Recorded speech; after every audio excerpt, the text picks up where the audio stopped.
বাংলাদেশে একটা সাহাবিও নাই, এই গোটাল বাংলাদেশও একটা সাহাবিও নাই। যেগুলা মাজার আছে অধিকাংশ ভণ্ড করে, ভালো আছে কিন্তু ভণ্ডই বেশি। হবিগঞ্জে আমি গেলাম, একটা মাজারের নাম হলো লেদাসার মাজার, লেদাসা। কিছু দূর যাইতে আর একটা মাজার পাওয়া গেল ঘোড়া আসা। আমি পেলাম করে লেদাসা ঘোড়া আসা, এরা কোন পীর? একজন বলতে তো হুজুর ওদের ঘোড়া আসা দেখলেন না, ওই ঘোড়া এটি লাগিয়েছিল, ঘোড়ার লাট ঢাকা থেকে কবর বাড়াছে, মাজার এখন লেদাসা। আর ওটা হলো ঘোড়া আসা, ওটি ঘোড়া মরেছে, ঘোড়ার কবর দিয়ে ঘোড়া আসা। কিন্তু তার লেদাসা ঘোড়া আসা আসলটা অনেক দূর। ইউনূস সরকার যখন ক্ষমতা পেল তখন প্রায় 200 মাজার ভাঙ্গিছে। এখন যারা সুন্নতির দল করে হয় মাজার ভাঙ্গা, ওগুলো তো ভাঙ্গাই লাগবে, ওগুলো তো কোনো আল্লাহর ওলির মাজার না, ওগুলো শয়তানের আকড়া। ধরে তোর কথা বল না ভাই, জান শিরক বিদআত বাড়তেছে এইরকম কিছু ভণ্ডের মাজার দিয়ে। আল্লাহর ওলিদের মাজার দুনিয়ার কেউ ভাঙতে পারবে না, ভাঙবার গেলেও আল্লাহ ভাঙতে দিবে না, যে কোনো ভাবেই আল্লাহ হেফাজত করবে। কথা কন ঠিক কিনা ভাই? যায় এতে ভণ্ডগুলা, এগুলো ভণ্ডের মাজার আছে না নাই?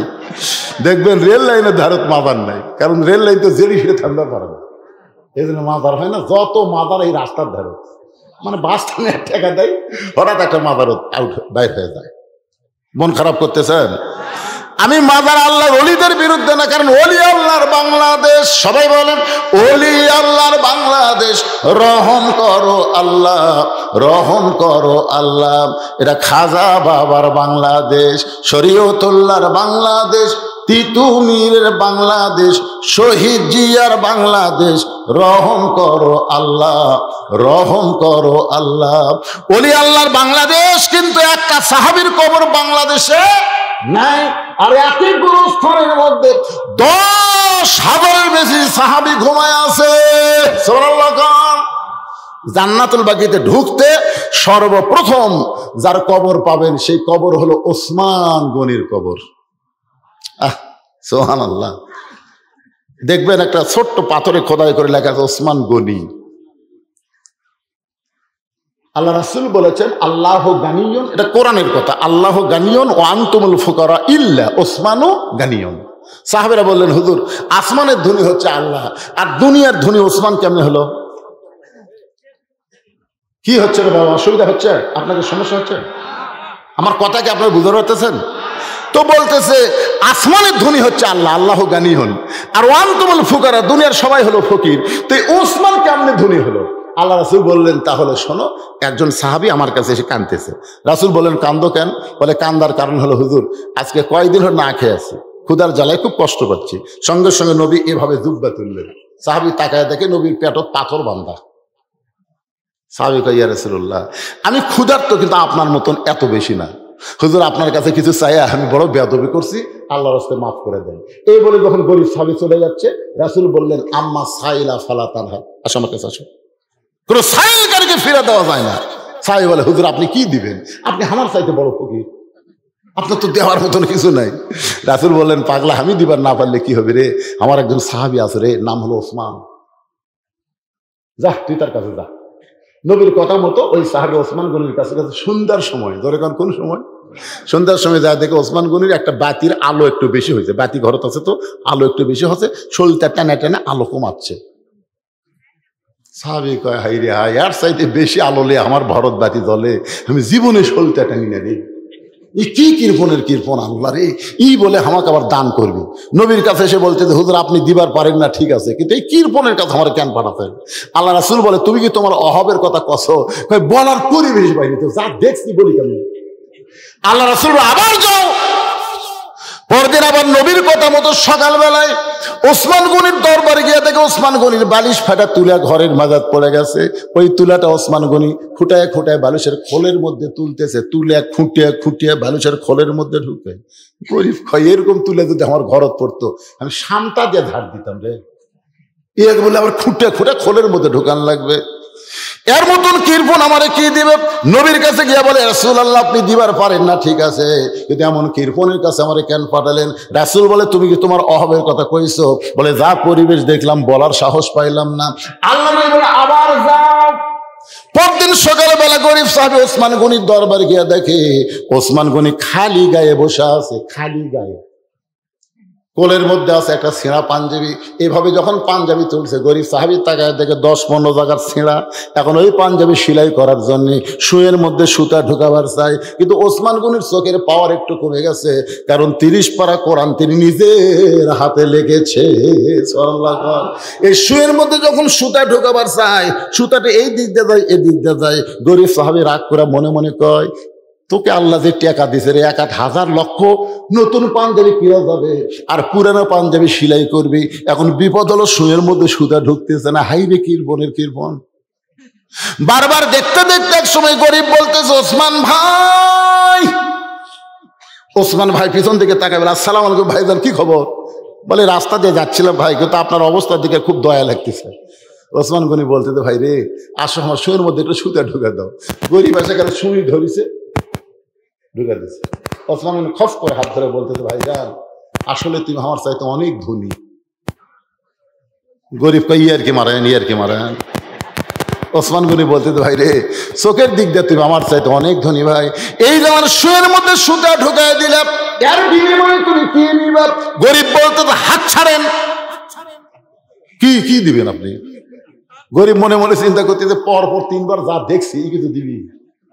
বলতেছে, ভাইজান হাতটা ছাড়েন। ওসমান গনি বলতেছে, ভাইজান এই যে সুয়ের মধ্যে সুতা ঢুকাইয়া আমার ছেঁড়া পাঞ্জাবি সেলাই করার সুযোগ করে দিলা, এর বিনিময়ে তুমি কি নিবা? গরিব বলতেছে, আমার হাতটা ছেড়ে দেন। ওসমান গনি ডাক দিয়েছে ম্যানেজার। সঙ্গে সঙ্গে ম্যানেজার বলে, হুজুর আমারে ডাকলেন কেন? বলে, আমার গরিব ভাই সুয়ের মধ্যে সুতা ঢুকাইয়া আমার ছেঁড়া পাঞ্জাবি সেলাই করার সুযোগ করে দিল, এর বিনিময়ে একে 100টা উট দিয়া দাও। গরিব বলে, হুজুর কি করলেন? সামান্য সুয়ের মধ্যে সুতা ঢোকানোর কারণে আপনি 100 উট দিয়ে দেবেন? ওসমান বলে, ম্যানেজার আমার এই গরিব ভাইকে তুমি 200 উট দিয়ে দাও। গরিব বলে, হুজুর আপনি কি করলেন? সামান্য সুয়ের মধ্যে সুতা ঢোকাইলে আপনি 200 উট দিবেন? ওসমান গরিব বলে, ম্যানেজার ওই ফার্মে কত উট আছে? বলে 2000-এর মতো হবে। ওসমান গরিব বলে, আমার ভাইকে ফার্মের 2000 উট দিয়ে দাও। গরিব বলতে, হুজুর যা বলছেন বলছেন, আর বাড়ান না হুজুর। তাহলে পরপর আমি 3 বার কি দেখলাম? ওসমান গনি বলে, ভাই কি দেখছো? বলে, প্রথম দেখলাম আলো বেশি হয়েছে বলে শোলটাটাই না আলো কমায় দিলেন, তারপরে বালুশ ফাইটে তুলা পড়ে গেছে, ওই তুলা খোটায় খোটায় বালুশের মধ্যে ঢুকালেন, তারপরে দেখলাম সুয়ের মধ্যে সুতা ঢুকাবেন ছেঁড়া পাঞ্জাবি সেলাই করার জন্য, সেই সুয়ের মধ্যে সুতা আমি ঢুকাই দিলাম। ওসমান কান্দের, ভাইজান পরপর তুমি 3 বার দেখছো, তার নাম হলো দুনিয়া, আর তোমারে যেইটা দিলাম তার নাম হলো আখিরাত। পরপর তুমি যেতে 3 বার দেখছো, তার নাম কি? এই দুনিয়ার বেশি আলোর দরকার ওসমানের নাই, এই দুনিয়ার আলোর মানুষের দরকার ওসমানের নাই, এই দুনিয়ার ভালো পাঞ্জাবির দরকার ওসমানের নাই। ওসমান হলো আখিরাতের কাঙ্গাল। তোমাকে 2000 উট দিয়া ওসমান আখিরাতে পাওয়ার চাই। আমার সামনে যারা বসে আছেন ভাইজান, আপনারা দুনিয়ার কাঙ্গাল না আখিরাতের কাঙ্গাল? কারা কারা আখিরাতের কাঙ্গাল? 2 হাত তুলে আমার আল্লাহকে দেখান। লিল্লাহি তাকবীর। আপনার বলেন তো, এই হযরত ওমর যে এত বিশাল রাজ্যের খলিফা হলেন, এটা কিসের জোরে?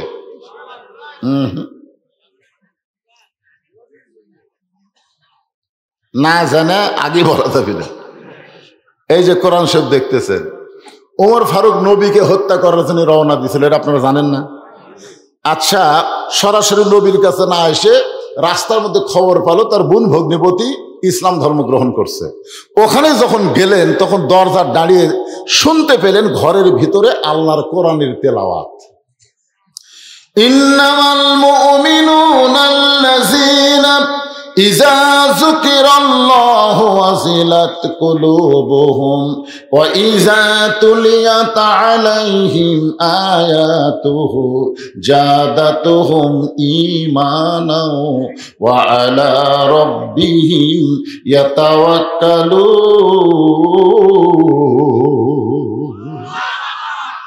এক সময় হযরত ওমর নবীর কাছে আসলেন, যেই তরবারি দিয়ে নবীকে হত্যা করবেন, নবীর পায়ের সামনে দিয়ে ঈমান নামক মহা দৌলত গ্রহণ করলেন। এই কোরআনের ওসিলায় আল্লাহ এক সময় হযরত ওমরকে অর্ধজাহানের খলিফা বানায় দিলেন।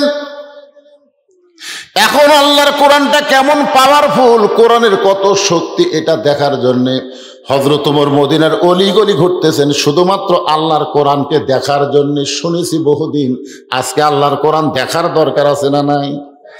ওমর ফারুক কোরআন দেখতে গিয়ে দেখেন বিস্তীর্ণ মরুভূমির মধ্যে একজন রাখাল উট আর দুম্বা চড়ায়। হযরত ওমর আল্লাহর কোরআনকে দেখার জন্য রাখালকে সালাম দিলেন, আসসালামু আলাইকুম রাখাল ভাই, আমার পেটে ক্ষুধা লাগছে, আমি উটের এক পেয়ালা দুধ চাই। রাখাল মুস্কি মুস্কি হাসে। ওমর ফারুক বলে, রাখাল তোমাকে সালাম দিলাম, উটের দুধ চাইলাম, তুমি কিছুই না বলে মুস্কি মুস্কি হাসো কেন? রাখাল বলে, পথিক তোমার সালামের উত্তর দিব না, উটের দুধ তোমাকে দিবার পারবো না, আগে জানতে হবে তোমার পরিচয়। ওমর ফারুক চিন্তায় পড়ে গেলেন, আমি অর্ধ পৃথিবীর খলিফা হই আল্লাহর কোরআন দেখার জন্য আইছি, এখন যদি আমার পরিচয় দেই তাহলে গোমর তো ফাঁস হয়ে যায়। এমন চিন্তা ওমর যখন করতেছে, আল্লাহর কোরআন সামনে বলে, ওমর রাখাল যখন তোমার পরিচয় চাইছে তুমি আসল পরিচয় দাও।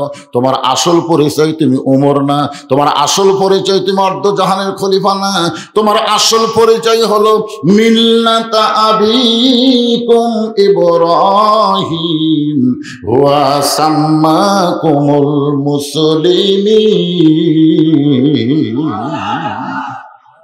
আল্লাহর কোরআন বলে, ওমর তোমার পরিচয় তুমি ওমর না, তুমি অর্ধ জাহানের খলিফা না, তোমার পরিচয় হলো তোমার জাতির পিতা ইব্রাহিম, তোমার নাম রেখেছে মুসলমান। আমাদের জাতির পিতার নাম কি? যারা বলতেছেন না তারা কি অন্য কাউকে জাতির পিতা বানাচ্ছেন? তাহলে জবান করে বলেন, জাতির পিতার নাম কি? আরো জোরে। শেখ মুজিবুর। যেই বলবো শেখ মুজিবুর আপনার বলবেন ঘোড়ার ডিম। ধরে বলেন কিসের ডিম? ঘোড়ার কি ডিম হয়? তার মানে বোঝা গেল শেখ মুজিবুর জাতির পিতা হয়। মুসলমানদের জাতির পিতা আল্লাহ কোরআনে বলেছেন, মিল্লাতা আবিকুম ইব্রাহিম ওয়া সাম্মাকুমুল মুসলিমিন। ওমর ফারুক বলে, রাখাল আমার পরিচয় যদি শুনতে চাও তাহলে আমার পরিচয় হলো আমি একজন মুসলমান। রাখাল মুস্কি মুস্কি হাসে। ওমর ফারুক বলে, আমি কোরআন থেকে মুসলমানের পরিচয় দিলাম, এরপরও হাসো কেন? রাখাল বলতেছে, আসল না নকল? ওমর ফারুক চুপ করছে। ওমর ফারুক বলে, মুসলমান তো মুসলমানই, এর মধ্যে আসল নকল কি? রাখাল বলতেছে, আসল মুসলমান যারা হবে তারা চাওয়ার ব্যাপারে সতর্ক থাকবে। আসল মুসলমান দরকার হলে ফাঁসির মঞ্চে যাবে, কিন্তু রাষ্ট্রপতির কাছে বাঁচার দরখাস্ত লিখবে না।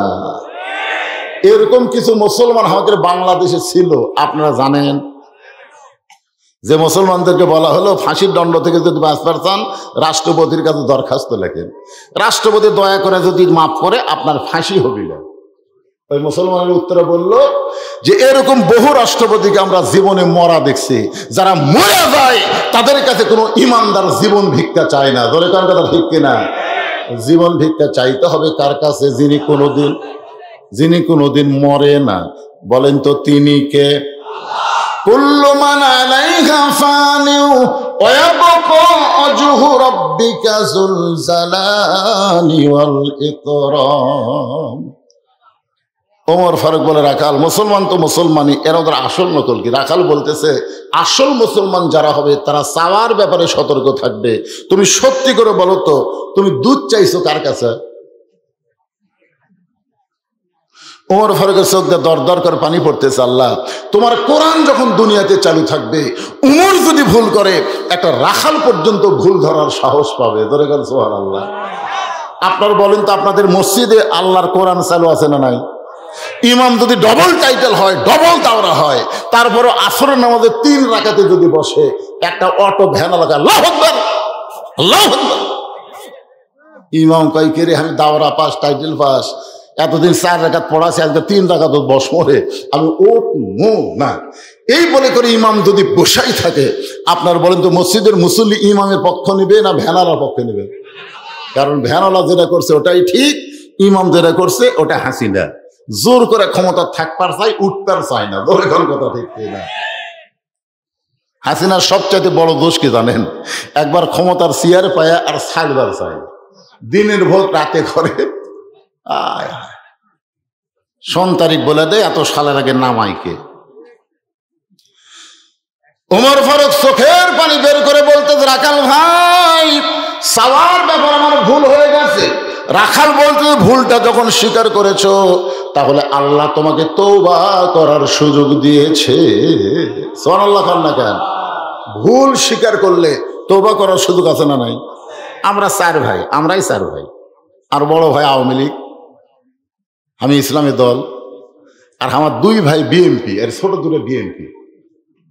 5ই আগস্ট হাসিনা যখন পড়ে গেল তখন আমার বড় ভাই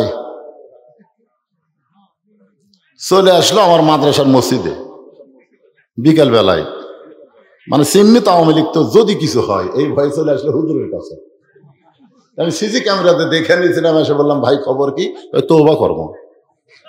আমি তওবা করবার চাই ভাই, যেই দলের প্রধানমন্ত্রী থেকে মেম্বার পর্যন্ত পড়ে যায় এই দলতার আমি নাই। আপনারা বলেন তো, যদি ভুল বুঝে তওবা করে আল্লাহ মাফ করবে কি করবে না? আপনাদের এলাকায় যারা আওয়ামী লীগ করতো আমি তাদেরকে বলি, ভাই জান একটা নেতাও দেশত নাই যেই স্বপন হাসিনাকে হজরত বানাচ্ছে তুইও নেই। জোরে করে কথা ঠিক কিনা? যেই স্বপন আমাকে কালায় খেতলাল আক্কেলপুরের মধ্যে ঢুক ফের দেয়নি, আর গাই কুটি রে।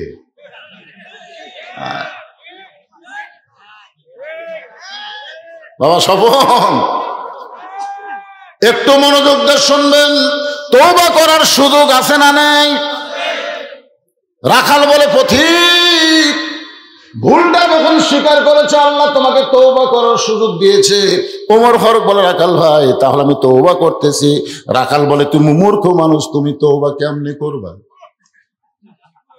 ওমর ফারুক বলে, আমি মূর্খ তোমারে কে কইছে?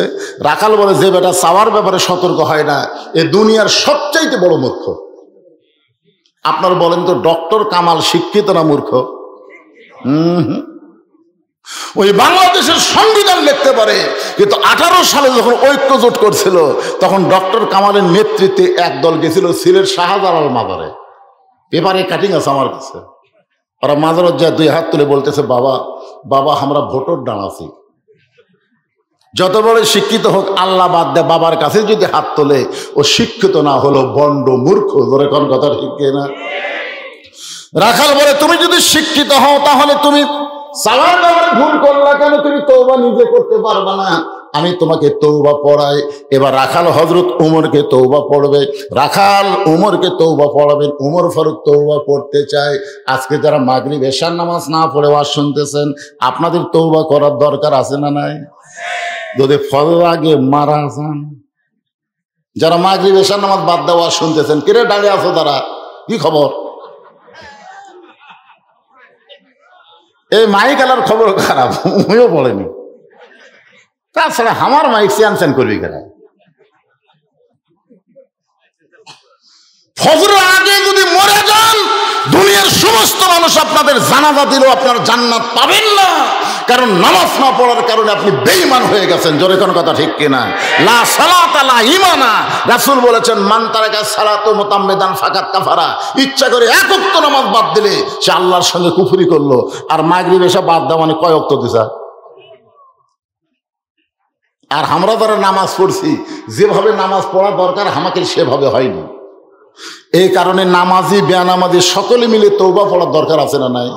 তাহলে আমার সঙ্গে সকলে পড়েন, আস্তাগফিরুল্লাহ রব্বি মিন কুল্লি যামবি ওয়া তুবু ইলাইহি লা হাওলা ওয়ালা কুওয়াতা ইল্লা বিল্লাহিল আলিয়্যিল আযীম। ওমর ফারুক তওবা করার পরে বলতেছে, ও রাখাল ভাই, ও রাখাল ভাই, আল্লাহর ওয়াস্তে উটের 1 পেয়ালা দুধ দাও। আগে কি কইছিল? রাখাল ভাই উটের 1 পেয়ালা দুধ দাও। তওবা করার পরে বলতেছো, রাখাল ভাই আল্লাহর হস্তে উটের 1 পেয়ালা দুধ দাও। রাখাল মুস্কি মুস্কি হাসে। ওমর ফারুক বলে, রাখাল আবার হাসতে কেন? বলে, হাসার কারণ হলো তওবা করার পরে তুমি আবার মুনাফিকি করলে।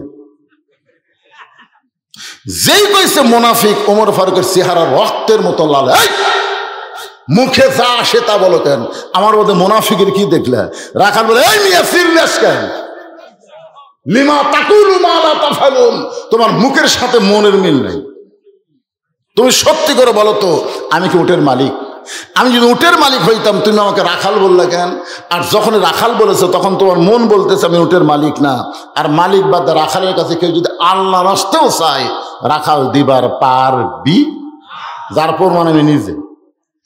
পাবনার বাইকওয়ালা মাহফিল করে ঠেস থেকে যেই মাত্র নামছি ইতিমধ্যে 100 টাকার একটা চকচকা লোট আমার হাতের মধ্যে একজন দিয়ে কয় হুজুর দোয়া করেন। আমি বললাম কি দোয়া ভাই? কারণ বইয়ের বেটা বাচ্চা এসে আল্লাহ যেন একটা পুত্র দে। আমি চোখ বন্ধ করে দেখলাম আমার দোয়া দিয়ে কাম হবি না, কারণ আমি নিজেই 3টা মেয়ের বাপ। আমার দোয়া দিয়ে যদি কাম হতো তাহলে আল্লাহ আমাকে একটা পুত্র দিত। জোরে কথা ঠিক না? আপনারা কি মনে করছেন পরপর 3টা মেয়ে আল্লাহ আমাকে দিয়েছে, আমি কিছুই দোয়া করিনি? প্রথম মেয়ে হওয়ার পরে আমি খুব একটা বেদার না, কারণ প্রথম মেয়ে হওয়ার রহমতের লক্ষণ। কিন্তু পরের বার যখন বইয়ের বাটা বাচ্চা এলো আমি সেই দোয়া করছি আল্লাহ একটা মেয়ে দিয়েছে, এবার একটা ছেলে দাও। আল্লাহ আবার একটা মেয়ে দিল। 2 মেয়ে যখন আমার বিয়ের বয়স হয়ে গেছে তখন আমি 3য়বার আর একটা চান্স নিলাম আমার বাপ মায়ের অনুরোধে। আল্লাহ সেইবারও একটা মেয়ে দিছে। তার মানে বোঝা গেল এত দোয়ার পরে আমার বইয়ের পেটেই পুত্র হয়নি। আমি 200 টাকা দিয়ে বললাম ভাই, কই না হুজুর আমি তো টাকা চাইনি। আরে পাগলা তুইও যা হতে বলে আমি হলাম শ্রোতা আপনি হলেন বক্তা, আপনার সাথে আমার তুলনা কেমনে হয়? বলে পাগল পর্ব 3টা মেয়ের বাপ, আমার দোয়াতে যদি পুত্র সন্তান হতো তাহলে আল্লাহ আমাকে একটা পুত্র দিত। লোকটা বলে হুজুর তাহলে আপনার টাকা আপনি দেন, আমারটা আমাকে দেন। পরে যখন টাকা দিছি মারতেছে দৌড়ে পিছন থেকে হাত ধরে বললাম কোথায় যাবি? বলে ওই হুজুরের কাছে যাবো যার বেটা সওয়াল আছে। আমি কইলাম কোনো হুজুর না, কোনো পীর না, কোনো মাজার না, পাওয়ার যদি চাও তাহলে মালিকের কাছে চাও।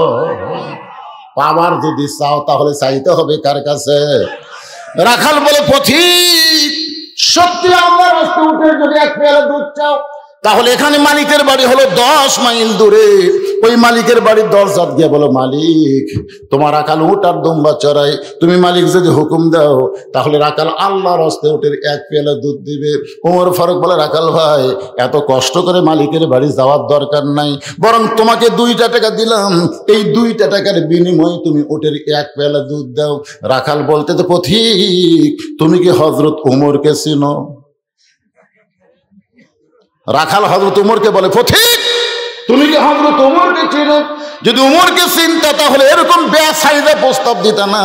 উমরের গুপ্ত বাহিনী যদি দূর থেকে দেখবার পায় তুমি আমাকে 2 টাকা ঘুষ দিছ, আর মালিক বাদ আমি তোমাকে উটের 1 পেয়ালা দুধ দিলাম, তাহলে তোমাকেও ধরবে আমাকেও ধরবে।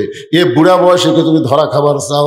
ওমর ফারুক বলে রাখাল ভাই তাহলে চলো পাহাড়ের গুহার মধ্যে যাই, ওই গুহার মধ্যে গিয়ে গোপনে তোমাকে 2টা টাকা দেব, আর তুমি গোপনে উটের 1 পেয়ালা দুধ দিবে।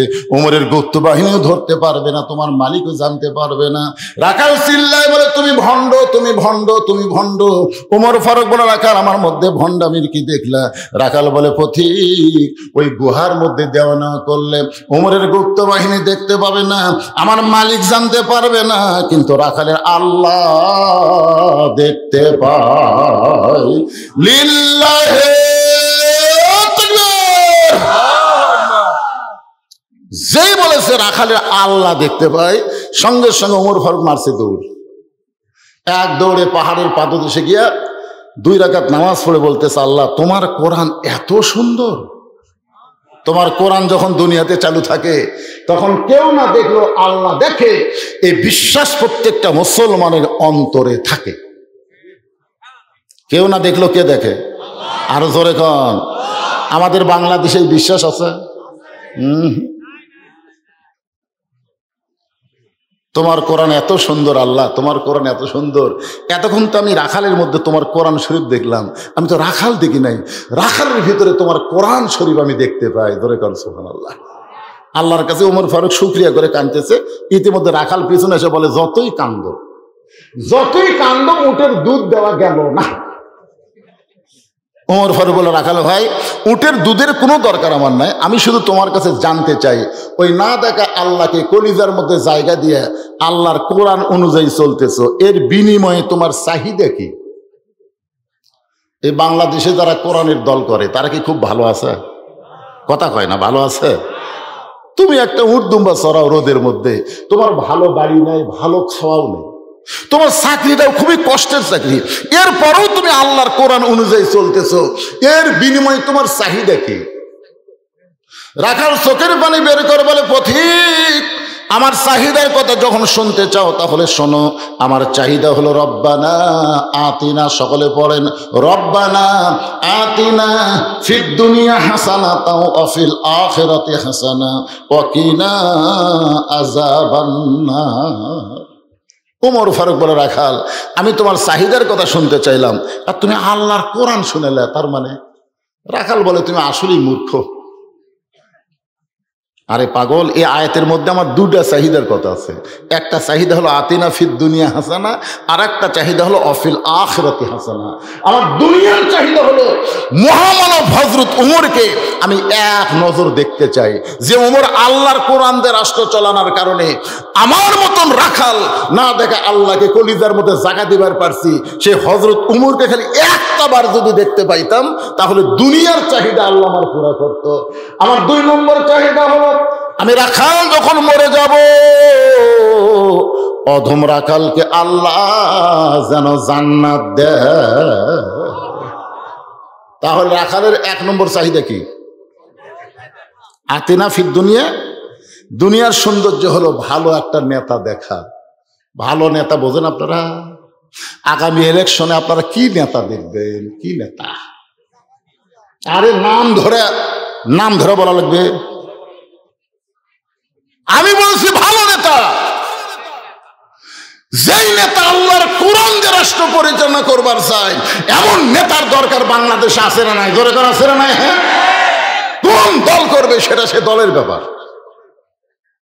ভালো নেতা একটা ব্যাপারে আমরা মোটামুটি পরিষ্কার, আগামীতে আর কোনো মেয়ে মানুষের নেতৃত্বে বাংলাদেশ চলবে না, এরকম একটা পরিষ্কার ধারণা পাচ্ছি।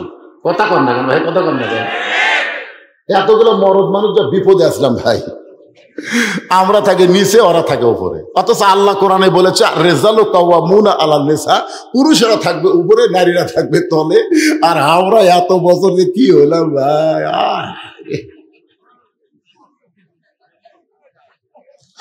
আগামীতে এই 90 মুসলমানের দেশে কোন নারী নেত্রী আমরা দেখতে চাই না। ধরে কোন কথা ঠিক? মাশাআল্লাহ, আল্লাহর কাছে আকাঙ্ক্ষা তৈরি করেন, ইনশাল্লাহ আল্লাহ পারবে না ভাইজান? পারবে না ইনশাল্লাহ। এটা কি আমার বাপের কথা বলতেছি? আল্লাহর কোরআনের কথা। একটু মনোযোগ দেন। আমার 2 নম্বর চাহিদা, আমি রাখাল যখন মরে যাব, অধম রাখালকে আল্লাহ যেন জান্নাত দেয়। ওমর ফারুক দৌড়ে গিয়ে রাখালের হাতটা এরকম আমার দিকে তাকান, হাতটা খস করে ধরে 3 বার চুমা খাচ্ছে। রাখাল কই, পাগল নাকি? আমার ঘামা হাতে তুমি 3 বার চুমা দিলে। ওমর ফারুক বলে, রাখাল ভাই তোমার 2 নম্বর চাহিদা আল্লাহ পুরা করছে, মরার সঙ্গে সঙ্গেই আল্লাহ তোমাকে জান্নাত দিয়ে দিবে। আপনারা তো সুবহানাল্লাহ কোন, কিন্তু রাখাল সুবহানাল্লাহ কয় না। ওমর ফারুক বলে, রাখাল তোমার 2 নম্বর চাহিদা আল্লাহ পুরা করছে, পুরা করবে না, পুরা করছে, মরার সঙ্গে সঙ্গে আল্লাহ তোমাকে জান্নাত দিবে। রাখাল সুবহানাল্লাহ কয় না। এবার হযরত ওমর আল্লাহর কোরআন তেলাওয়াত করতেছে, ইন্নাল্লাযীনা ক্বালু রাব্বুনাল্লাহু সুম্মা ইসতাকামু তাতানাজ্জালু আলাইহিমুল মালায়েকা আল্লা তাখাফু ওয়া লা তাহজানু ওয়া আবশিরু বিল জান্নাতিল্লাতী কুনতুম তুআদুন। এই আয়াত শোনার পরেও রাখাল সুবহানাল্লাহ কয় না। ওমর ফারুক বলে, কে রে রাখাল, এই মরার পরে আল্লাহ তোমাকে 8টা জান্নাত দিবে, তুমি সুবহানাল্লাহ কও না কেন? রাখাল বলতেছে, ভাই মরার পরে জান্নাত দিবে, এই বাকি কথা তো ভালোই বলতেছে, কিন্তু হযরত উমরকে 1 নজর দেখা যাবে, এই নগদ কথা বলতে তোমার কোন জাকাত বাজায়?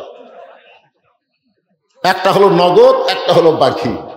আপনারা বলেন তো, আমরা এই দোয়াটা যখন পড়ি, রব্বানা আতিনা ফিদ দুনিয়া হাসানা ওয়া ফিল আখিরাতি হাসানা, এই দোয়ার বাংলা অর্থ কি? আপনারা বলেন, বাংলাদেশ যদি সুন্দর না হয় আমাদের আখিরাত কোনোদিন সুন্দর হবে না। আগে দুনিয়া সুন্দর করা লাগবে, তারপর আল্লাহ তার আখিরাত সুন্দর করে দিবে। জোরে করে কথা ঠিক কিনা? সুদ ঘুষের বাংলাদেশে রাইখা মরে গেলে আপনি জান্নাত যাবেন, ইয়ার কি বাড়তেছে? বেপরদার বাংলাদেশ রেখে জান্নাতে যাওয়া যাবে না, বেনামাজির বাংলাদেশ দেখে জান্নাতে যাওয়া যাবে না। আগে বাংলাদেশকে সাইজ করা লাগবে, তারপরে জান্নাতে যাওয়া লাগবে। জোরে কথা বল না কেন? এখানে আয়াত আল্লাহ কি বললেন? আতিনা ফিদ দুনিয়া হাসানা, এরপরে ফিল আখিরাতে হাসানা। রাখাল বলতেছে মরে গেলে জান্নাত পাবো, ভালোই তো কও। কিন্তু হযরত ওমরকে এক নজর দেখতে পাবো, এই কথা বলতে তোমার কোন জায়গায় বাজে? ওমর ফারুক চিন্তায় পড়ে গেলেন, যে রাখাল আমাকে তওবা পড়াছে, যে রাখাল আমাকে মুনাফিক কইছে, যে রাখাল আমাকে ভণ্ড কইছে, আমি যে ওমর, এই কথা রাখালকে বলার সাথে সাথেই কি মনে করতেছেন? যে ওমর রাস্তাতে গেলে শয়তান কয়দিন যায় না, আর সেই ওমর কি পড়াছে? তওবা পড়াছে, মুনাফিক করছে, ভণ্ড করছে। এখন যদি বলে রাখাল ভাই আমি উমর রে, বলাও সারা, হাত ফেল করে মরাও সারা। ওমর ফারুক চিন্তায় পড়ে গেলেন, আমি যে উমর, এই কথা রাখালকে কেমনে বলবো? এমন সময় আল্লাহর কোরআন ওমর ফারুকের সামনে এসে বলতেছে, উদউ ইলা সাবিলি রব্বিকা বিল হিকমাহ। ওমর, ডাইরেক্ট যদি বলবার না পারো তাহলে হেকমতের সাথে বলো। ওমর ফারুক বলে, রাখাল ভাই তুমি সত্যিই কি ওমরকে দেখবার চাও? রাখালকে কি পাগল রে, আমার সারা জীবনের সাধনা একটা বার শুধু ওমরকে দেখতে চাই। ওমর বলে, না তো সত্যিই কি ওমরকে দেখতে চাও? তাহলে তোমাকে ফজরের নামাজ সামনে কাতারে আদায় করা লাগবে। ফজরের নামাজ যদি সামনে কাতারে আদায় করো, মেহরাবের মধ্যে যেই মানুষটাকে দেখবা ইমামতি করতেছে, ওই মানুষটি হলেন হযরত ওমর। আল্লাহর কোরআনটা যখন বাংলাদেশ চলবে, প্রত্যেকটা নেতাকে মসজিদের ইমামতি করার যোগ্যতা থাকা লাগবে। যেই নেতা ইমামতি করবার পারবে না, ওকে জনগণ ভোট দিবারও চাবে না। জোরে কর কথা কর না কেন? আল্লাহর কোরআন দিয়ে রাষ্ট্র চললে ওই তেলতলা মালেরা সামনে আসবে না। তেলতলা মাল, মোসো নাই, দাঁড়িয়ে। আপনার কন্ত ইমামতি করবার গেলে মানুষ কিন্তু খালি ভিতর দেখে না, বাইরেও দেখে। দেখে না ভাইজান?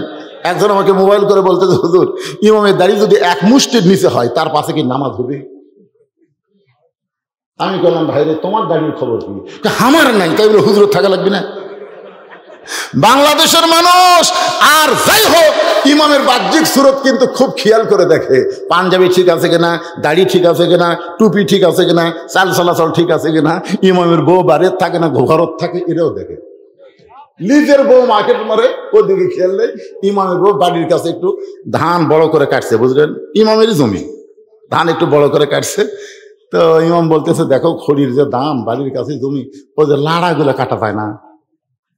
ইমামের বউ এখন লাড়া কাটতেছে, ওটা আবার একটা আলতারা দেখছে। হুজুরের বউ লাড়া কাটে, পর্দার মধ্যেই কাটতে পারে, তাও অর্থকর পড়ছে। মানে ওই খালি ইমামের ভুল ধরার প্রস্তাব। এরকম লোক আছে না নাই? দরকার আছে না নাই? ওমর ফারুক বলেন, রাখাল ভাই সত্যিই যদি ওমরকে দেখতে চাও, তাহলে তোমাকে ফজর নামাজ সামনে কাতার আদায় করা লাগবে। ফজর যদি সামনে কাতারে আদায় করো, মেহরাবের দিকে লক্ষ্য করে দেখবে যে এই মানুষটা ইমামতি করতেছে, ওই মানুষটি হলেন হযরত ওমর। রাখাল ছোট বাচ্চার মতন কান্না শুরু করছে। এতক্ষণ পর্যন্ত রাখাল কিন্তু কান্দেনি, এবার কান্না শুরু করছে। ওমর ফারুক বলে, কান্দো কেন?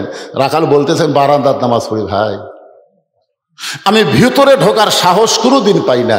কারণ ভিতরে নবীর দামি দামি সাহাবী, আর দামি দামি সাহাবের মধ্যে আমি সাধারণ রাখাল কেমনে যাই?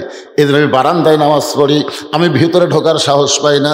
ওমর ফারুক বললেন, তুমি কোন দামি আর ভিতরে দামি দামি, এই বুঝটা তোমাকে দিল কে? তুমি বারান্দায় নামাজ পড়ো, তুমি কম দামি, আর যারা ভিতরে নামাজ পড়ে তারা বেশি দামি, এই বুঝটা তোমাকে দিল কে? আমি চেয়ারে বসে ওয়াজ করতেছি, সোফায় বসে, আমি বেশি দামি। আপনারা মাটির বসে ওয়াজ শুনতেছেন, আপনারা কম দামি, এই বুঝটা আপনাদের দিল কে? অনেক বক্তাকে আল্লাহ জাহান্নাম দিবে, অনেক শ্রোতাকে আল্লাহ বিনা হিসাবে জান্নাত দিয়া দিবে। এটা মনে করেন না। বক্তারা ওয়াজ করে বলে ওরা দামি। আল্লাহ কোরআনে বলেছেন, ইন্না আকরামাকুম ইনদাল্লাহি আতকাকুম। ওই ব্যক্তি সবচাইতে দামি হয় যার কলিজার মধ্যে আল্লাহর বেশি ভয়। যার কলিজার মধ্যে আল্লাহর কি ভয়? বেশি ভয়। আমার মতন বহু বক্তাকে জিব্বাতে এরকম বসিয়ে দিয়া, বুঝলেন, জাহান্নামের ফেরেশতারা টানে টানে নিয়ে যাবে জাহান্নামের দিকে। আপনারই বলবেন, হুজুর ও হুজুর, আমরা জান্নাতে যাচ্ছি, আপনার খবর কি? আল্লাহ তখন বলবে লিমা তাকুলু মা লা তাফআলুন, এ বক্তার ওয়াজ ভালো রে কিন্তু আমল খারাপ, এই খালি ওয়াজ করছে ভালো আমল করেনি, এই জন্য জাহান্নামী। তখন আপনারাই বলবেন আল্লাহ যে হুজুর ওয়াজ শুনে আমরা জান্নাতি হচ্ছি, এই হুজুরকে আমাকে সাথে দেওয়া যায় না? তখন আল্লাহ বলবে পালা তাস্তাহি আনফুসুকুম, তোরা জান্নাতি হওয়ার কারণে তোদের চাহিদা মতো আমি হুজুরকে মাফ করে তোদের সাথে দিয়ে দিলাম। হুজুর ওসিলায় আপনারা জান্নাতি না, ওরা আপনাদের ওসিলায় আল্লাহ হুজুরকে জান্নাত দিবার পারে। সুবহানাল্লাহ বলেন, সুবহানাল্লাহ বলেন।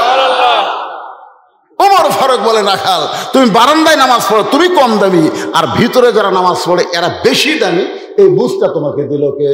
তুমি যে হযরত ওমরকে দেখতে চাও তাহলে তোমাকে সামনে কাতারে যাওয়া লাগবে। এখন কি বলবো কও? রাখাল বলতেছে পথিক এতদিন এশার নামাজ পড়ে বাড়িতে যাচ্ছি, কিন্তু আজকে এশার নামাজ পড়ে আর আসবো না। ওমর ফারুক চুপ করছে, এশার নামাজ পড়ে বাড়িতে আছে, আজকে এশার নামাজ পড়ে আসবে না কেন? বলে এশা পড়ে যদি বাড়িতে আসি তো ফজর সামনে ধরা যাবে। ওমর ফারুক বলতেছে রাখাল বলো তো 5 ওয়াক্ত নামাজের মধ্যে 3 ওয়াক্ত তাড়াতাড়ি আর 2 ওয়াক্ত লম্বা কেন? এই যে আসর মাগরিব এশা এটা তাড়াতাড়ি না, আসরের কিছু পরই মাগরিব কিছু পরই এশা, কিন্তু এশা থেকে ফজর, ফজর থেকে জোহর, এই 2 ওয়াক্ত লম্বা কেন? রাখাল বলতে আমি তো জানি না। ওমর ফারুক বললেন তাহলে শোনো, ফজর থেকে আল্লাহ জোহর লম্বা দেওয়ার কারণ হলো এই লম্বা সময়ের মধ্যে মানুষ খেতে খামারে কাজ কাম করবে, ব্যবসা বাণিজ্য করবে, চাকরি বাকরি করবে, এইগুলা কাজ কাম করতে গিয়ে দেহের যে ক্ষয় হবে, এশা থেকে ফজর আল্লাহ লম্বা সময় দিছে, এই লম্বা সময়ের মধ্যে যদি ঘুম পাড়ে ওই দেহের ক্ষয়টা আল্লাহ ঘুমের মাধ্যমে পুরা করে দিবে। তাহলে এশার নামাজ পড়ে ফজর একটা লম্বা সময়, এই সময় যদি তোমার চোখে ঘুম ধরে, রাখাল বলতে ঘুম যদি ধরে তাহলে মসজিদের মধ্যেই ঘুমাইয়া যাব। কথা সবাই নামাজ পড়ে বাড়িতে গেছে, ওরা 3 জন 4 ফ্যান দিয়ে গল্প করতেছে। 3 জন ফ্যান দিতে করা 4টা ফ্যান দিয়ে 1 ঘন্টা গল্প করে, গল্প শেষ হয় না। মানে আলুর গল্প করতে করতে আলুর যে দাম রে এবার আবার আলু লাগাচ্ছে, গল্প করতে করতে 1 ঘন্টা হয়ে গেছে। ফেরেশতারা বলতেছে আল্লাহ সবাই নামাজ পড়ে বাড়িতে গেল, এরা 3 জন যে 4 ফ্যানটা গল্প করতেছে, রেজাল্ট কি? আল্লাহ বলতেছে এদের মাথার উপর যতক্ষণ ফ্যান ঘুরিছে এই ফ্যানের কারেন্টের বিল এই 3 জন আলাদা ভাবে না দেওয়া পর্যন্ত জান্নাতে যাবার পারবে না। কারণ মসজিদ ওর বাপের ঘর না, যে ইচ্ছা মতো ফ্যান ঘুরাবি। জোরে কোন কথা ঠিক কিনা? মসজিদ কি কারো বাপের ঘর? তুই বাড়িতে 1 ফ্যান দিয়ে 10 জন বাতাস খাস আর 4 ফ্যান দিয়ে 3 জন বাতাস মারিস, তার মানে? ছোটবেলাতে আমি দেখছি, আমি ছোটবেলায় খুব পান্তা খেতাম, পান্তা বোঝা না পানি দাও ভাত, ওই পান্তায় 28 একতালি খাতে আমার 4 পেঁয়াজ লাগতো। তো গরমের দিনে পান্তা খেয়ে জোনা পড়ে গেছে আমার দাদার সাথে, দাদা মুখত পেঁয়াজের গন্ধ পায়, বুঝছেন, নামাজ পড়তে। আমি এই বুড়া শালা ঘুতেই করে, যাই হোক নামাজ না পড়ে বেড়ায় আসলাম। আমার দাদা কয় এই পেঁয়াজ কাঁচা রসুন খেয়া মসজিদে গেলে ফেরেশতার কষ্ট হয়। কাঁচা পেঁয়াজ কাঁচা রসুন খেয়া মসজিদে গেলে ফেরেশতার কি হয়? আর এখন মসজিদের মধ্যে পেঁয়াজ কাটতেছে, মসজিদের মধ্যে পেঁয়াজ কাটে মুড়ি মাখতেছে। কারে এই মসজিদ তোর বাপের রান্না খাওয়া? এরকম কিছু লোক আছে না নাই? কথা বলেন আছে না নাই? একটু মনোযোগ দিয়ে শুনবেন। ওমর ফারুক বলেন রাখাল আজানের গুরুত্ব দিও। 5 ওয়াক্ত নামাজের মধ্যে সবচেয়ে গুরুত্বপূর্ণ আজান হলো ফজরের আজান। জোরে বলেন কোন নামাজের আজান? এই যুবকেরা, কে রে যুবক, রাত 12টা 1টা পর্যন্ত ফেসবুক চলা, তারপরে ঘুমাই গেলে ফজরের সময় যে একটা আজান দেয়, ওই আজানে একই শব্দ 2 বার বেশি কয়, অন্য আজানে এই শব্দ নাই। যুবকেরা তোমরা কি শুনবার পাও? কিন্তু ওঠো না। আগে আসলো 3 হাত, আজান যে শুরু হচ্ছে ওই 2.5 হাত হচ্ছে, 2.5 হাত। মানে আজান শুনবে না তো ফজর আজান করতে যুবকদেরকে খুবই খারাপ লাগে। মাথার উপর কম্বল দিছে, এখন মাথার কম্বল দিলে তো পা বাড়াবি, পাও টেনে বুকের কাছে থোছে। আপনি জানলাতে তাকায় দেখবেন মানে চাউলের বস্তা ঢাকাতে হচ্ছে, কিন্তু মাথাও নাই পাও নাই, গেল কোথায়? বিড়াল যেমন ইন্দুর ধরে চুপি চুপি এসে কম্বল টানলে দেখেন কম্বলের মধ্যে আর সাইজ আর সাইড থেকে কুত্তার সাইজ একই সাইজ। এরকম কুত্তার সাইজ আপনার দেখেননি, ইয়া গোল হয়ে থাকে, আগা মাথা চেনা যায় না। এই শালা যুবকেরা তারা আজান শুনে গোল হয়। ফজরের নামাজ বাদ দিয়ে ঘুম পাড়ে যারা কুত্তার আমল করে তারা, আমি যেই বলবো ফজরের নামাজ বাদ দিয়ে ঘুম পাড়ে যারা, আপনারা বলবেন কুত্তার আমল করে তারা। যারা যারা বলবেন না মনে করবেন তারাই ফজর বাদ দেয়। ফজরের নামাজ বাদ দিয়ে ঘুম পাড়ে যারা কুত্তার আমল করে তারা, ফজরের নামাজ বাদ দিয়ে ঘুম পাড়ে যারা। আমি এ ওয়াজ করছিলাম লালপুর নাটোরে, এই ওয়াজে এদের ঘুম পাড়ে যারা কুত্তার আমল করে তারা। ইতিমধ্যে দিকে 4-5টা কুত্তে আসে, বুঝলেন, আমার পাশে গেল ভৌ ভৌ ভৌ ভৌ করে ধরছে। আমি করলাম কে রে, কি করলাম, কুত্তে খাবে। আমি ওয়াজের টান দিতি, আমি টান না দিতি ওরা মারে টান। চিন্তা করলাম কি করলে কুত্তে খাবে। ইতিমধ্যে আল্লাহ আমাকে বলতেছে, কে রে বক্তা, এই তুই কি ওয়াজ করলো? আল্লাহ বলেছেন সুম্মা রাদাদনাহু আসফালা সাফিলিন, ফজরের নামাজ বাদ দিয়ে ঘুম পাড়ে যারা কুত্তার চাইতেও খারাপ তারা। কুত্তার সঙ্গে তুলনা করা যাবে না, এরা কুকুর শুয়োরের চাইতেও খারাপ। আমি পরে টের বললাম ফজরের নামাজ বাদ দিয়ে ঘুম পাড়ে যারা কুত্তার চাইতে খারাপ তারা। একবার বলা মাত্র কুত্তে একটাও নেই। কুত্তা বুঝাই দিল ফজরের নামাজ বাদ দিয়ে ঘুম পাড়ে যারা এরা হামাকের চাইতেও খারাপ। 5 ওয়াক্ত নামাজের মধ্যে ফজরের নামাজের গুরুত্ব কম না বেশি? এত বেশি। আল্লাহর নবী বলেছেন ফজরের নামাজ কেউ যদি বাড়ির পরে মসজিদে না যায় তার মধ্যে মুনাফিকি চলে আসে।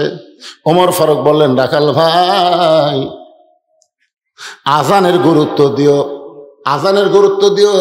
এতদিন রাখাল কিন্তু আজানের গুরুত্ব দেয়নি, আকামতের গুরুত্ব দিয়েছে। আজকে যেই মাত্র ফজরে আজান শুরু হয়েছে রাখাল ঘুম থেকে উঠে খুব জোরে সোরে মসজিদ দিকে দৌড়ানো শুরু করেছে। মসজিদের দরজায় এসে রাখাল দোয়া পড়তেছে, আল্লাহুম্মা আফতাহ লি আবওয়াবা রহমাতিক। এই দোয়াটা পড়ার দরকার আছে? মসজিদের মধ্যে রাখাল ডান পা দিয়ে ভিতরে ঢুকতেছে। এতদিন রাখাল নামাজ পড়ছে কোথায়? আজকে নামাজ পড়বে সামনে কাতারে। এখন মসজিদের মধ্যে রাখাল ঢুকে সামনে কাতারে যখন যাবার চাই, প্রত্যেকটা সাহাবী নড়ে সরে রাখালকে যাওয়ার রাস্তা করে দেয়। রাখাল সামনে যাবি, সাহাবীরা সরে যায়। রাখাল কয়, কে রে, এতদিন বারান্দার থেকে কি মনে করলাম রে? এতদিন বারান্দাতে মনে করছিলাম এরা দামি দামি, আজকে ভিতরে ঢুকে দেখতেছি আমিও যা এরাও তো। আসলে ভিতরে না ঢুকলে বোঝা যাবে না। আওয়ামী লীগ, বিএনপি, জাতীয় পার্টি, জামাত ভিতরে যে এক কাতার করে এটা কি আপনারা জানেন? বাইরে 14 দল 20 দল, কিন্তু যেই ভিতরে ঢুকছে আর কোনো দল নাই। আওয়ামী লীগ 4 দল সামনে গেলে বিএনপি হাত ধরে টানতেছে, কে ভাই তুই লাইন চিনিস না, তুই তো সামনে গেছু, তুই কাতার বুঝিস না। আওয়ামী লীগ কহেন খেয়াল করিনি ভাই। জাতীয় পার্টি আওয়ামী লীগ আর বিএনপি 3 জন হচ্ছে, জামাত ইসলাম সাইডে ডানে আছে, হুজুর নেই। মানে ইমাম সাহেবের মায়ের অসুখ চলে গেছে হাসপাতালে, এখন ইমাম নাই। জাতীয় পার্টি কয়, কে রে? আওয়ামী লীগ, এই বিএনপি। এখন সামনে কে যাবি? ওরা 3 জন বলছে যে ভাই আমরা মসজিদের মধ্যে ঢুকে কাতার সোজা করি, সামনে যাওয়ার ক্ষমতা আমাকে। তখন আওয়ামী লীগ বলছে, ও ভাই সামনে যান। আমি জামাত, আরে পাগলা, আমি আওয়ামী লীগ, তুমি জামাত, ওই বিএনপি, জাতীয় পার্টি, বাইরের কথা ভিতরের কথা। আমরা সবাই ভাই একসঙ্গে জামাত করতে চাই। ও ভিতরে জামাত করবা আর বাইরে জামাত করলি তারকে বিরুদ্ধে লাগবে, এরকম আছে না নাই? শোনেন, মসজিদ আল্লাহর ঘর, এর ভিতরে গেলে কোনো দলাদলি চলবে না, ছোট বড় চলবে না। ফর্সার কাছে কালো, কালোর কাছে ফর্সা, ধনীর কাছে গরিব, গরিবের কাছে ধনী। কাতার সোজা করে দাঁড়ানো লাগবে। কোনোদিনকে দেখছেন যদি কোনো ধনীর কাছে গরিব দাঁড়ায় আর ধনীকে কোন আর ঘুরতে পারছে? যদি মারে সমস্ত মুসল্লি মিলাক ধরবে, এই কি ওই বেড়ার রাজনীতি ভিতরে করিস না। রাখাল যাইতে যাইতে একেবারে সামনে কাতারে, একেবারে সামনে কাতারে মেহরাব বরাবর দাঁড়াইয়া ফজরের 2 রাকাত সুন্নত নামাজ আদায় করেছে। ফজরের ফরজের আগে 2 রাকাত সুন্নত আছে না নাই? আল্লাহ রাসূল বলেছেন আসমান জমিন বিক্রি করলে যত দাম হবে তার চাইতে বেশি দাম হলো ফজরের 2 রাকাত সুন্নতের দাম। সুবহানাল্লাহ, জোরে কম। রাখাল ফজরের 2 রাকাত সুন্নত নামাজ পড়ে চুপটি করে বসে আছে। এমন সময় এক সাহাবী মসজিদের মধ্যে ঢুকে দেখে জায়গা নাই। ওই সাহাবী ঢুকে দেখে আমি যে জায়গাত নামাজ পড়ি ওই জায়গাতে একজন বসে আছে। ওই সাহাবীর নাম হলো ওসমান গনি। আল্লাহ নবীর ডবল জামাই ওসমান গনি, সুবহানাল্লাহ। তিনি মসজিদের মধ্যে ঢুকে দেখে আমার জায়গা কে বসে আছে রে? এখন হয়তো আপনার বলবেন হুজুর ওই জায়গাতে ওসমান গনির এটা কেমনে হলো? কারণ মসজিদের মধ্যে শুধু একজনের জায়গা নির্দিষ্ট, যিনি ইমাম। ইমামের জায়গা কেউ যাবার পারবে না ইমাম ছাড়া, ধরে কোন কথা ঠিক কিনা? কিন্তু এটা তো ইমামের জায়গা না, তো ওসমান গনি কেমনে বলতেছে আমার জায়গা কে বসলো? এই জায়গাটা বরাদ্দ দিছে আল্লাহর নবী এইভাবে। আগে হাদিসটা শোনেন, আল্লাহ রাসূল বলেছেন আমি যখন ইমামতি করব, আমি বরাবর পিছনে যিনি দাঁড়াবে তার নাম হলো আবু বকর।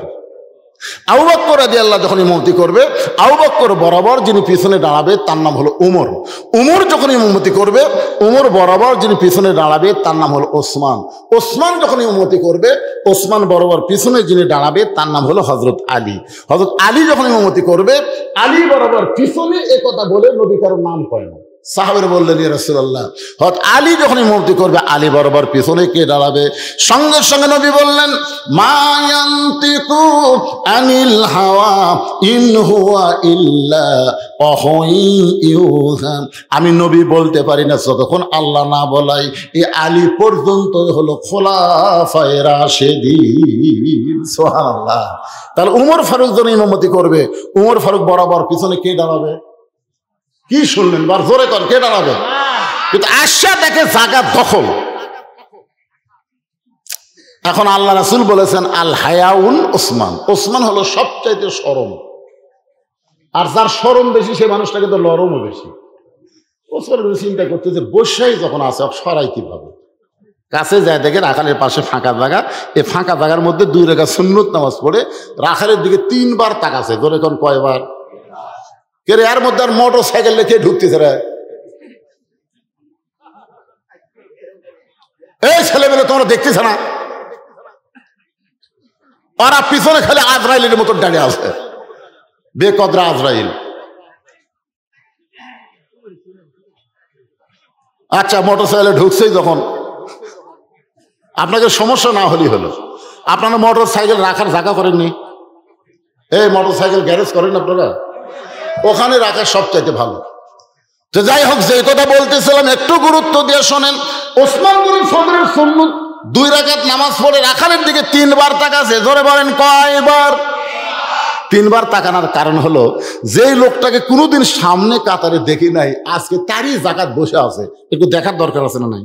হয়তো আপনারা বলবেন হুজুর একবার তাকালেই তো হয়, কিন্তু যার শরম বেশি তাই একবার কিন্তু পুরোপুরি দেখবার পারে, শরম যে বেশি। তা কি হচ্ছে ভাই? কথাবার্তা বাদ দেন ভাইরে, শোনেন। তো এখন রাখালের দিকে 3 বার তাকানোর কারণে আপনার বলেন তো মূর্খ লোকের দিকে যদি কেউ বেশিবার তাকায় সে খুশি হয় না রাগ করে? আপনারা কোনদিন তাকাছেন? এক অটো ভ্যানালা আমার গাড়ির সাথে ওর হুক বেঁধে দিবে, ওদের হুক নাই, মানে এমন জোরে চলায়। আপনাকে এলাকার অটো ভ্যান ভদ্র, আর আমার এলাকার অটো ভ্যান মনে হয় পাইলট। শালা করে তো ব্রেক দুর্বল করে আসতে চলা লাগবে না, ওরা এই আগে চালাচ্ছে পাও দিয়ে। তো এখন ব্যাটা ডালে কিন্তু মশার হতে ভাই মনে হয় পাইলট হয়ে গেছে রে, পাইলট। রাস্তা দিয়ে যাবে না উড়িয়ে যাবে এই চিন্তা করে, এমন জোরে নিয়ে যাচ্ছে। আমার গাড়ির যদি খালি একটা সলটা ওঠে, বুঝলেন, এই সলটা মেঘায় পড়তে 15-20 হাজার টাকা খরচ হবে। মানে সলটা তুলে ওটা গোটা গাড়ি রং করা লাগবে। তা আমি একটু জানলা খুলে খালি তাকাছি, হুজুর গাড়ির চড়ে বেড়াচ্ছেন, মোশন হতো নাকি? আমি কিছুই কই না, খালি তাকাছি, জানলার নামে খালি তাকাছি। একবার তাকাতি যে গরম। আর রাখালের দিকে ওসমান গনি তাকাছে কয়বার? মূর্খ মানুষ শোয়ার কারণ রাখাল গরম হলে ওই মিয়া বারবার আমার দিকে কি দেখো মিয়া। সঙ্গে সঙ্গে ওসমান গনি নরম মানুষ কাঁপতে কাঁপতে দাঁড়িয়ে গেছে, ভয়ের ঠেলায় দাঁড়িয়ে বলতে তো ভাইজান আমি শুধু পর 3 বার তাকাইছি, আপনি এত গরম হলেন, আপনার পরিচয় কি? বলে আমার পরিচয় হলো আমি একজন রাখাল, আমার পরিচয় হলো আমি একজন রাখাল। ওসমান গনি মুচকি মুচকি হাসতেছে, কারণ রাখাল যারা হবে তাদের ভাষা নরম হলে হবে না, রাখালের ভাষা গরম হওয়া লাগবে। আল্লাহ রাসূল বলেছেন প্রত্যেকটা অভিভাবককে আল্লাহ রাখালের দায়িত্ব দিয়ে দুনিয়াতে প্রেরণ করছে। কিসের দায়িত্ব? রাখালের দায়িত্ব দিয়ে প্রেরণ করেছে। এখন হয়তো আপনারা চিন্তা করতেছেন হুজুর আমাদের গরু ছাগল নাই, আমরা কার রাখালি করব? আপনি চোখ বন্ধ করে দেখেন আছে, চোখ বন্ধ করে খেয়াল করে দেখেন আছে। আপনার বাড়িতে 50 বছর একটা গাভী আছে, এখন বলবি 50 বছরের গাভী কিরে? 50 বছরের গাভী মানে আপনার বউ। আপনার বাড়িতে 22 বছর একটা আইডিয়া আছে, আইডিয়া মানে আপনার ছেলে। আপনার বাড়িতে 17 বছর একটা বকনা আছে, বকনা হলো আপনার মেয়ে। আপনার বলেন তো আপনার বউ, আপনার ছেলে, আপনার মেয়ের উপরে আপনার রাখালি করার দরকার আছে না নাই? আপনি মসজিদের সামনে কাতারে নামাজ পড়তেছেন, এশার নামাজ আদায় করে আপনি বাড়িতে যাচ্ছেন, মনে মনে চিন্তা করতেছেন আমার বউ হয়তো যায় নামাজে বসে দরুদ শরীফ পড়তেছে, আমি সামনে কাতারে নামাজ পড়লাম আর আমার বউ বাড়িতে নামাজ পড়তেছে। কিন্তু বাড়ির দরজায় যখন আইছেন, ঘরের ভিতর থেকে একটা শব্দ আসতেছে, হরি হরি হরি হরি লো লো লো লো লো। কে রে? হরি হরি লো লো লো লো। তারপরে ঘরের মধ্যে ঢুকে দেখেন আপনার গাভী, আপনার বউ ভারতের স্টার জলসা জি বাংলা দেখতেছে। এখন আপনার বলেন, ভারতের স্টার জলসা জি বাংলা যদি আপনার বউ দেখে, আপনার রাখালি করার দরকার আছে না নাই? কি রাখালি করবেন? না না, মারামারি করা যাবে না। আপনি আস্তে করে রিমোট কন্ট্রোল, মানে শোনেন, রিমোট কন্ট্রোল দিয়ে টিভি অফ করে বলবেন, তুমি যে চ্যানেল দেখতেছো এই চ্যানেলটা হলো ভারতের চ্যানেল। তুমি কি জানো আমাদের 400 বছরের পুরাতন বাবরি মসজিদ ভাঙ্গে ভারত ওই জায়গায় রাম মন্দির বানাচ্ছে। রাম মন্দির বানানোর বহু জায়গা ভারতে আছে, কিন্তু অন্য কোনো জায়গায় মন্দির না বানায়া আমাদের বাবরি মসজিদ ভাঙ্গা রাম মন্দির তৈরি করলো। বিবিরে, যারা আমাদের মসজিদ ভাঙ্গা মন্দির বানালো তাদের কোনো চ্যানেল দেখা মুসলমানের জায়েজ? আজ থেকে ভারত বৈঠক, ভারতের কোন চ্যানেল বাংলাদেশের মুসলমানেরা দেখবে, সঙ্গে সঙ্গে আপনার বউ কান্দা কান্দা বলবে, স্বামী গো আমাদের বাবরি মসজিদ ভাঙ্গা ওই জায়গায় রাম মন্দির বানাচ্ছে। এ কথা যদি আগে জানতাম তাহলে ভারতের কোনো চ্যানেল দেখতাম না। আমার মায়েরা যারা পর্দার অন্তর আছেন গো মা, আজ থেকে নিয়ত করেন, মান তাশাব্বা বিকওমিন ফাহুয়া মিনহুম। যে জাতকে অনুসরণ করবে ওই জাতের সঙ্গেই তার হাসন নাসর হবে। যারা ভারতের চ্যানেল দেখবে, ভারতের হিন্দুর সঙ্গে আল্লাহ তারা হাসন নাসর করবে। বউ কান্দের বলে, স্বামী গো আর কোনোদিন ভারতের চ্যানেল দেখবো না। তাহলে বইয়ের কাছে রাখালি করার দরকার আছে না নাই? আপনার 22 বছরের ছেলে সারাদিন ঘরে, 22 বছরের ছেলে মানে 22 বছরের আগে। আপনার ছেলের দিকে আপনি তাকায় দেখেন তো, ওই তো কয়টা ঘুরতেছে দেখেন, এরা বসে না রে ভাই, এখানে ঘোরে আর ঘোরে। চাবি মাইরা দিছে সাইরা, একটা গান শুনছিলাম ছোটবেলা, চাবি মাইরা দিছে সাইরা জনম ভরা ঘুরিতাছে। আসলে এদের ঘোরার পিছনে ওরা দায়ী না। ওরা যখন মায়ের পেটে ছিল তখন মা পেট দিয়ে গোটা পাড়া ঘুরিছে, পেটের মধ্যেই ঘোরণে ব্যারাম পাচ্ছে। জোরেকার কথা ঠিক কিনা? আমি পাশের মাহফিল বলেছিলাম, একটা ভালো সন্তান চাইলে একটা ভালো মায়ের দরকার। জোরেকার কিসের দরকার ভাই মনে আছে? আপনি তো পুরাপুরি আছিলেন, আজকাল যেরকম আমার ভাই পুরাপুরি, সেই দিনও পুরাপুরি ছিল। আমি সেদিন বলেছি, এই যে ঘুরতিছে এই রে ঘোরণে ব্যারাম,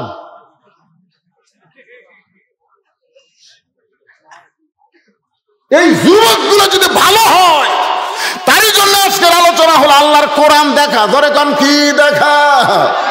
একটু মনোযোগ দিয়ে শুনবেন। ওসমান গনি মুসকি মুসকি হাসতেছে, কারণ রাখাল যারা হবে তাদের ভাষা হবে গরম। আর রাখালের কথা বলতে গিয়া, ভাষার কথা বলতে গিয়া চলে আইছি ছেলের কাছে। 22 বছরের ছেলে, আপনি বাবা হিসাবে আপনার দায়িত্ব কি? 7 বছর থেকে তালিম দেওয়া লাগবে নামাজের, আর 10 বছর থেকে জোর করে তাকে নামাজ ধরার লাগবে। আপনি যদি 10 বছর থেকে জোর করে আপনার ছেলেকে নামাজ ধরাতে পারতেন, তাহলে আপনার ছেলে এইভাবে বেয়াসাইজ হয়ে ঘুরতো। এমন ফুল প্যান্ট পরছে বলে, এমন টাইট ফুল প্যান্ট পরে চলে গেছে। তুই কলেজে পড়ে সন্ধ্যার সময় যখন আইছে, তখন বাবা জিজ্ঞাসা করছে যে বাবু, এই যে টাইট ফুল প্যান্ট পরে তুমি কলেজত গেলে, সকালবেলা সন্ধ্যার সময় আসলে, এতক্ষণ তুমি পেশাব করোনি? ছেলে বলতেছে, বাবা করছি তো, 3 বার করছি বাবা। 3 বার পেশাব কিভাবে করলে? এই ফুল প্যান্ট পরে তো বসা যায় না, কেমনি করলে? ছেলে বলতেছে, আপনি বাপ হয়ে এগুলো শুনবার চান মানে? এই শুনবার চাই মানে? রাখালি করতেছি, কিভাবে করছিস? খাড়া হয়ে করছি আব্বা। খাড়া হয়ে পেশাব করলে পেশাব নিংড়ে? আপনার বলেন তো, দাঁড়ায় পেশাব করলে পেশাব পুরোপুরি নিংড়িবি? তো কমপক্ষে 4-5 ফোঁটাতে পেশাব থাকবি। ওই যখন টেন্স আনছে তখন ওই 4 ফোঁটা 5 ফোঁটা পেশাব নেঙ্গুটিত পড়েছে। তাহলে 3 বার করলে 3 পাঁচা কত হয়? 15 ফোঁটা পেশাব পড়ে ওই জায়গা কি হচ্ছে? ওই যে সারাদিন ওই যন্ত্র নিয়ে ঘুরতেছে, ওই পেশাব পড়ে ওই যে আসলে যন্ত্রের তাপে শুকে গেছে। কিন্তু পেশাব শুকে গেলে কি হয় ভাইজান, ওই পেশাবের মধ্যে একটা জীবাণু তৈরি হয়। ওই জীবাণু পেশাবের ছিদ্র দিয়ে ভিতরে ঢোকে।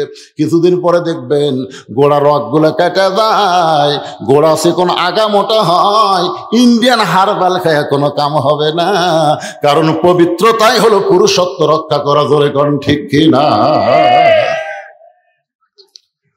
হুজুরের এত বউ লাগে কেন? অনেকেই প্রশ্ন করে। আপনারা বলেন তো, হুজুরা নাপাক থাকে না পাক থাকে? তাহলে আপনার 22 বছরের ছেলের দিকে একটু খেয়াল করার দরকার আছে না নাই?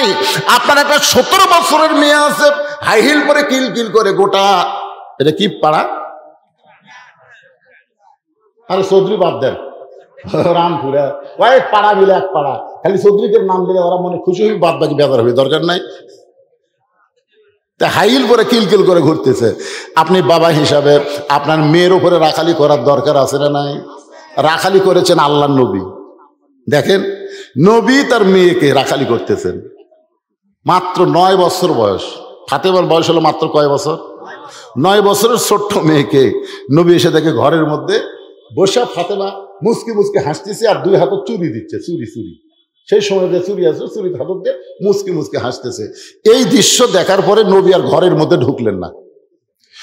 নবী যখন ঘরের বাইরে গেলেন, ফাতেমা চিন্তায় পড়ে গেল। যে বাবা ঘরের মধ্যে ঢুকে আমাকে মা মা বলে আদর করে, আর সেই বাবা ঘরের মধ্যে ঢুকলো না, কারণ কি? বারান্দায় গিয়ে দেখে নবীর চোখটা দর দর করে পানি পড়তেছে। ফাতেমা হাঁটু গেড়ে বসে বলতেছে, বাবা কি দুঃখে আপনি এমন করে কাঁদতেছেন? রাসূল বলে, ফাতেমা দুনিয়াতে যে সাজবে মা, আল্লাহ তার আখিরাতের শ্বাস কমায় দিবে। বেশি কিছু বলা লাগে না, এইটুকু শুনে ফাতেমা হাতের চুরি খুলে মাটির ফাইলে দেয়। নবী দৌড়ে গিয়ে চুরি 2টা কুড়ে জামার পকেটের মধ্যে ঢোকায়। ফাতেমা বললেন, বাবা যেই চুরি হাতে দেওয়ার কারণে আপনি ঘরের মধ্যে না ঢুকে বারান্দায় কাঁদলেন, আমি সেই চুরি ফাইলা দিলাম, আপনি পকেটের মধ্যে কেন ঢুকালেন? রাসূল বলে, ফাতেমা আয় আয়, তুই আমার কাছে আয়।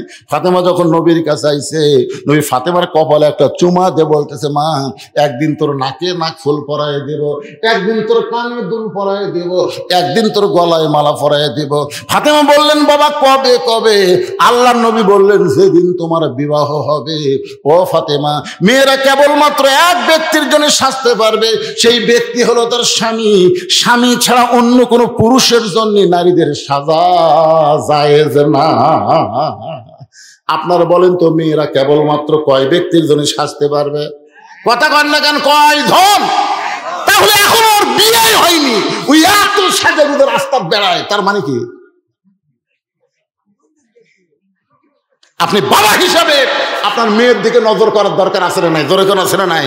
আপনার বইয়ের দিকে, ছেলের দিকে, মেয়ের দিকে রাখালি করা লাগবে। ওসমান গনি মুসকি মুসকি হাসতেছে। হাসার কারণ হলো রাখাল যারা হবে তাদের ভাষা গরম হয় লাগবে। ওসমান গনি আবার বসে রাখালে হাত ধরছে, ধরে বলতে, ভাইজান আচ্ছা আপনার কোনোদিন আমি সামনে কাতারে দেখি নাই, আজকে প্রথম দেখতেছি, কারণ কি?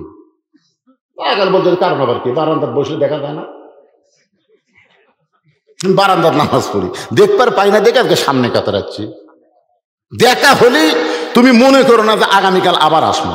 আমি সেই মুসল্লি না, আজকে খুব কষ্ট করে আসছি ভাই, কারণ বারান্দার যে মজা আছে সামনে সে মজা নেই। কারণ বারান্দার সবার শেষে আসে আগে যাওয়া যায়, কথা ঠিক করে। বারান্দা দেখবেন শেষে আসে আগে যায়, কিন্তু এই জায়গাতে আসলে সহজে খুবই কষ্ট করে আসছি ভাই, কারণ দেখা হলেই আমি আর কোনোদিন সামনে কাতার আসবো না। ওসমান গনি বলতে, ভাই আপনার যে দেখা হবে তার গ্যারান্টি কি? পাগল নাকি দেখা হবি না মানে? আমার চোখের পাওয়ার ভালো। ওসমান গনি বলে, ভাইজান আজ কয়েক বছর হলে সামনে কাতারে নামাজ পড়তেছি, এখন পর্যন্ত আমার দেখা হয় নাই। রাখাল ওসমান গনির চোখের দিকে তাকায় আস, কি বললা ভাইজান? ওসমান গনি চোখের পানি বের করে বলে, ভাইজান কয়েক বছর হলে সামনে কাতারে নামাজ পড়ে, এখন পর্যন্ত দেখা হয় নাই। রাখাল দেখতে চায় হযরত ওমরকে, আর ওসমান দেখতে চায় নামাজের মালিক আল্লাহকে।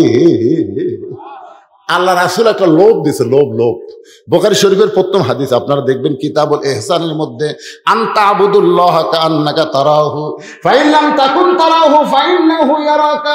কোন আল্লাহর বান্দা যখন নামাজের মধ্যে শামিল হবে, নামাজের মালিক আল্লাহকে দেখতে পাবে। আল্লাহ যদি দেখা না যায়, আল্লাহ তাকে দেখতেছে, এই বিশ্বাস তার কলিজার মধ্যে আসবে। আপনারা বলেন তো, আমরা যখন মসজিদের মধ্যে যাই আমাকে দেখে কে? আরো জোরে, জোরসে বলুন। তাহলে আল্লাহ যদি আমাকে দেখে, আল্লাহর সামনে কেমন পোশাক করে দেওয়া লাগবে? আপনি প্রধানমন্ত্রীর অফিসে যদি যান, যেমন তেমন পোশাক করে যাবেন। এসপির অফিসে যদি যান, যেমন তেমন পোশাক করে যাবেন। কিন্তু আমার এক চাচা আছে গ্রাম সম্পর্কে, চার হাতে একটা গামছা গাওয়াত দিয়ে জোহর নামাজ পড়বার আসতেছে, এরকম গামছা গাওয়াত দিয়ে আসতেছে। তাই বললাম, চাচা এই গামছা গাওয়াত দিয়ে মসজিদে আসতেছেন? চাচা বলতেছে, ফতুয়া দে, তুই ফতুয়া দে, নামাজ হবি না, ফতুয়া দে।